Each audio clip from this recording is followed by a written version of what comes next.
What's going on, y'all? Machiavelli Mills TV. So look, I'm aware that a lot of the biggest broadcasting with the sports networks across America, they're not really discussing the Brett Favre situation and the circumstances around it as in-depthly as they should be.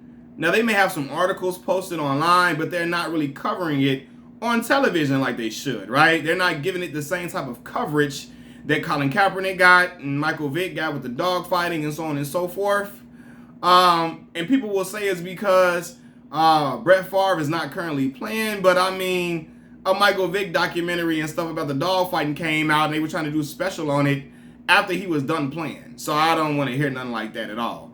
But nonetheless, a lot of you all, some of you all may not be privy to it. Brett Favre was stealing welfare funds from the poor and disenfranchised in the poorest state in America, Mississippi, right? And it was able to happen because he had great relationships with a former governor of Mississippi, Phil Bryant, along with other high-ranking officials, and they were able to steal welfare funds, and basically allocate it to the construction of a volleyball facility at Brett Favre's alma mater, the University of Southern Miss, to try to make him look philanthropic and look like he's just this big philanthropist and all about the community, so on and so forth, when he was stealing the funds from the poor and disenfranchised, stealing welfare funds from people who really need it. And this is coming from a guy who made over $140 million during his playing career, which is ridiculous. Then he made a bunch of other money just from endorsements alone, right? But, when it all happened, I knew there were people out there yelling, it's not Brett Favre's fault. It's not all his fault. Brett was just trying to get funds for the building of a new volleyball facility because his daughter played volleyball at the institution. And, he had no idea it was illegal. He didn't know where the funds were coming from, because that's where Brett Favre is a legend. He didn't know where it was coming from, so on and so forth. He didn't know it was coming from welfare funds. He didn't know all this and all of that. Well, I'm here to break the news on this. According to ESPN.com, Brett Favre continued to press Mississippi state officials for help in paying for new sports facilities at Southern Miss after being told by then governor that the misuse of state welfare funds could be illegal, according to a court filing, right?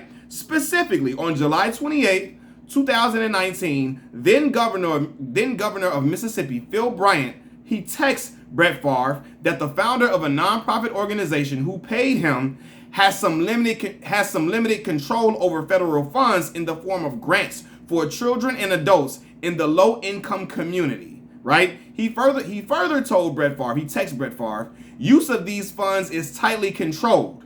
Brian wrote, according to that filing, he told Brett any improper use could result in violation of federal law. Auditors are currently reviewing the use of these funds, but still, Brett Favre continued to push for the volleyball facility to be built. According to the court filing, Brett Favre texts Phil Bryant over a month later on September 4th, 2019, after a meeting they and others had to discuss requesting an additional $1.8 million to $2 million for programs at the new facility. Those texts from Brett Favre to then governor of Mississippi, Phil Bryant, reads as follows. This is what Brett Favre texts Phil Bryant. We obviously need your help big time, and time is working against us. And we feel that your name is the perfect choice for this facility, and we are not taking no for an answer. This is Brett Favre telling Phil Bryant, the then governor of Mississippi. You are a Southern Miss alumni, and folks need to know you are also a supporter of the university. Phil Bryant responded to Brett Favre in text message format and said, we are going to get there. This was a great meeting, but we have to follow the law. I am too old for federal prison, right? A lawyer representing Phil Bryant told ESPN that the court filing shows that Brett Favre continued to press for state funds first from DHS and later in legislative appropriation.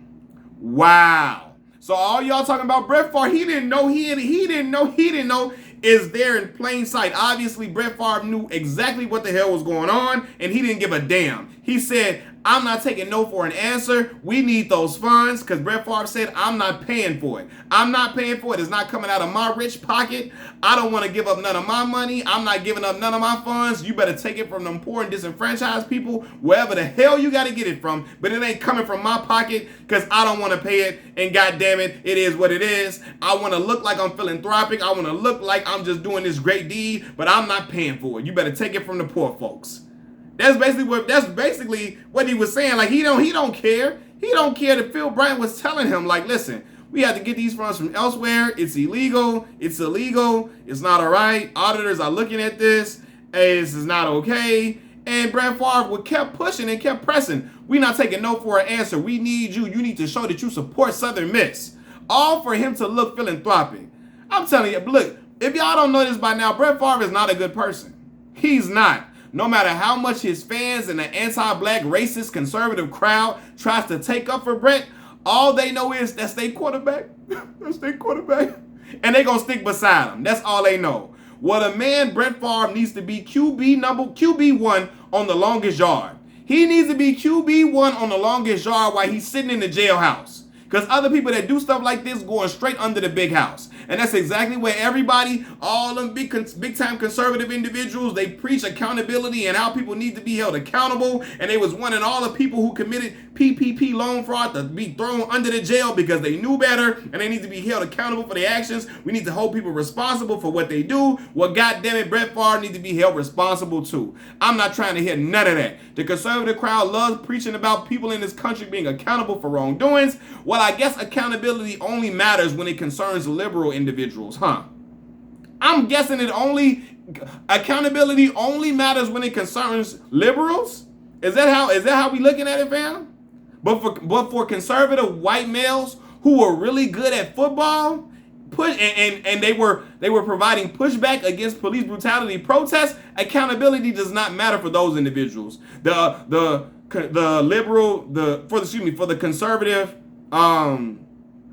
conservative white males who are really good at football and providing pushback against police brutality protests, accountability doesn't matter for them. It's all good.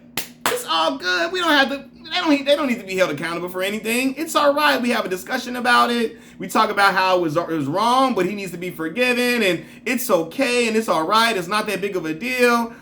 Bullshit. I'm not trying to hear none of that. I hear all these dumb people because, it's been headlines. Brett Favre been out here getting clowned, being called the welfare queen, right? And people like, well, no, he's not. He shouldn't be called a welfare queen. He shouldn't be called a welfare queen. This is what the dumb people are saying. Dumb people are saying Brett Favre shouldn't be called a welfare queen because he doesn't really need those funds. He's rich. It's not like he needs those funds. Are you stupid? Are y'all stupid for the individuals who saying that? Y'all gotta be stupid.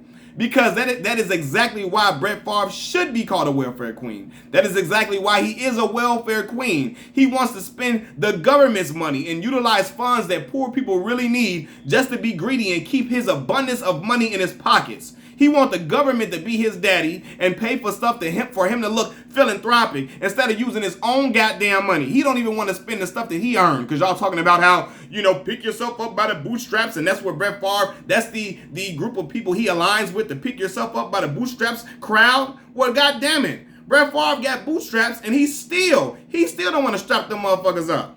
He still want to get somebody else's shoelaces. And he got his own bootstraps. So what the hell is going on? He trying to get the government shoelaces. So what is that? What does that tell you, fam?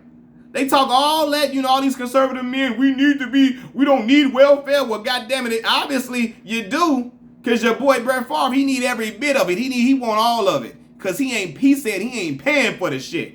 He just want to look good and have his name attached to it, but he ain't paying for the facility. Not on his hard-earned dollar. Come on, man.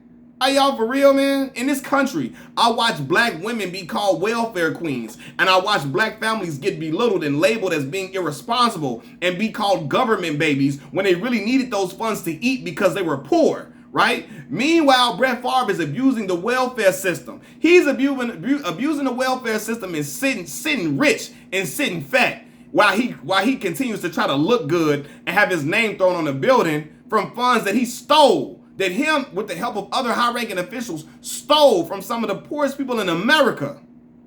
Mississippi is a poor state in America. They state capital didn't even have clean drinking water.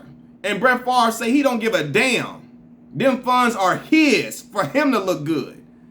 Ain't that about a bit? Boy, Brett Favre, look, and this is the thing, man. Brett Favre is a great football player, Hall of Fame player who believes that because of his status, you know, he's exempt from all of this stuff, right? And he also believes that people should just pick themselves up by their bootstraps in America while he steals funds from the poor, right? So he can do what the hell he want to do, but everybody else can't. Everybody else just need to work hard and pick themselves up by the bootstraps, and he looking like, I ain't giving my money up. I'm not giving my money up. Well, brother, you worked hard so you can be able to pay for all these luxurious items and for all these philanthropic things. So use your own funds, player. Use your own shit. You know, Brett Favre could have pulled that money for this volleyball facility out of his damn couch. He could have pulled that out of the safe in his house and been all good, right? He got all that money from Wrangler endorsements, all these endorsements he's had over his careers. At one point, Brett Favre was the most famous football player in America before Tom Brady, before Tom Brady's emergence. He was the most famous quarterback in America, most famous football player, for real. One of the most famous football players in America. But he don't want to use his money. He wants to use the money needed by some of the poorest folks in the country. And listen, and I know people are going to be like, well, it's Phil Bryant too. Phil Bryant is not to be excused in this, because despite him knowing the law and him fearing imprisonment, and he was talking about how, you know, he feared imprisonment and this is a federal, this is against the law, so on and so forth, he still continued to assist Brett Favre in robbing the nation's poorest people, right? These are filthy, rich, greedy people. Brett Favre is a filthy, rich, greedy man stealing from the poor because he thinks he's above the law, because he's a Hall of Fame quarterback and a conservative white man in Mississippi, right? And what makes it even worse is that for his little project that he was stealing Mississippi's welfare funds for, funds that are needed by majority black residents, he threw the idea out there that prisoners who are also majority black in the state of Mississippi should be exploited as slave labor instead of hiring real professionals who are paid top dollar to do their work, right? He wanted to hire cheap slave labor from the prisons to help build the locker rooms for this facility. Instead of hiring real professionals and paying top dollar for it, he wanted to find a cheap labor for it, right? He wanted to find prisoners to help do this labor, which is shiesty to me because America was built on cheap slave labor, and the current prison system is being used to reenact that, right? So Brett Favre say, you know what? Fuck that. We ain't paying for no real construction people to come do this. We're going to get the prisoners to do this for cheap. We're going to use them as slave labor and exploit them, right? So it's like I'm using a Flavor Flav. Wow, G. Brett Favre trying to get prisoners to build something for cheap slave labor with funds him and his comrades stole, right? That is a very Mississippi thing to do. Use the prisoners as slave labor to help build a facility, you know, that was funded by some funds that you stole from the government. Crazy, right? You know what I'm saying? Brett Favre is a good old boy at heart. One of the wealthiest men in Mississippi, still has a plantation mindset, right? That's plantation stuff at its finest. We gonna get them people from the jails to do this. We not paying no construction people. Them folks finna do it. They need to pay their debt to society and build this damn facility to make me look good, God damn it, right? And I know people gonna be like, well, they gonna get their time reduced and, you know, they could possibly get a little money and all of this and all of that. They gonna be paid minimal. They gonna be worked like hell on some shit they really don't even know how to do for real. You know, we work for cheap labor, be exploited to get this done. For Brett Favre to get a pat on the goddamn back. Come on, fam. He out here trying to use the poor. He's trying to use the poor, the money for the poorest people in the country. He's trying to use their welfare funds, and then get slave labor from the prisons, which is made up by majority black folks, to have them out there, you know, doing all this stuff for cheap labor. Building a locker room. That's some plantation type shit if I ain't never seen such. You know, it's just crazy, man. Like, this dude is unbelievable. Dude is not a good person. You know, and people don't want to talk about it because Brett Favre is beloved. And I mean, people are enamored with him. They bow at his feet. They kiss his feet and all of that. They they uplift him. They worship him, and he was worshipped all throughout his career. But Brett Favre is a greedy, entitled old man who is really just, he's a terrible person, man. I don't care what y'all talking about. Machiavelli Mills TV, I'm out. Peace.